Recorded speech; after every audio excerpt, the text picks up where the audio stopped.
എളമ്പുലശ്ശേരി മസ്ജിദുന്നൂർ മഹല്ല് കമ്മിറ്റിയുടെ നേതൃത്വത്തിൽ ഇഫ്താർ സംഗമവും അനുമോദന സദസ്സും സംഘടിപ്പിച്ചു.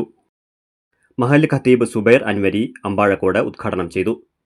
സമസ്ത പൊതുപരീക്ഷയിൽ സംസ്ഥാനത്ത് 1ാം സ്ഥാനം നേടിയ Rana Fathima P, top plus നേടിയ മുഹമ്മദ് റിൻഷാദ് CP, മറ്റു ഉന്നത വിജയം നേടിയ വിദ്യാർത്ഥികൾ എന്നിവരെയും അവരെ പ്രാപ്തരാക്കിയ ഉസ്താദുമാരെയുമാണ് അനുമോദിച്ചത്.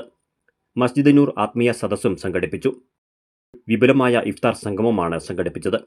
മഹല്ല് പ്രസിഡന്റ് K മുഹമ്മദ് ബാപ്പു ഹാജി അധ്യക്ഷത വഹിച്ചു. മഹല്ല് secretary CP Sadiq, treasurer K Abbas, Pookoya Thangal, KK Shoukath Ali, Abdussalam Anwari, Nasar Ashrafi, Najmuddeen Faizy, Siddique Musliyar, Abbas Musliyar, മഹല്ല് കമ്മിറ്റി ഭാരവാഹികളായ KK Kunhammu, NP Hamsa, PT Siddique, CP Asainar, CP Abbas, K Muhammad Kutty എന്നിവർ സംസാരിച്ചു.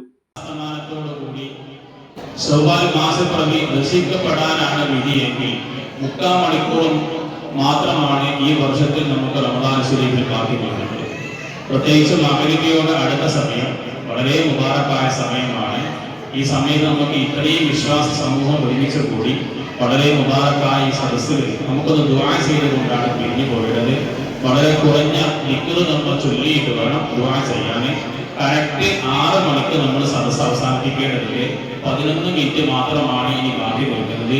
സാധാരണ നമ്മൾ മാസം തോറും ചൊല്ലാറുള്ള ദിക്ർ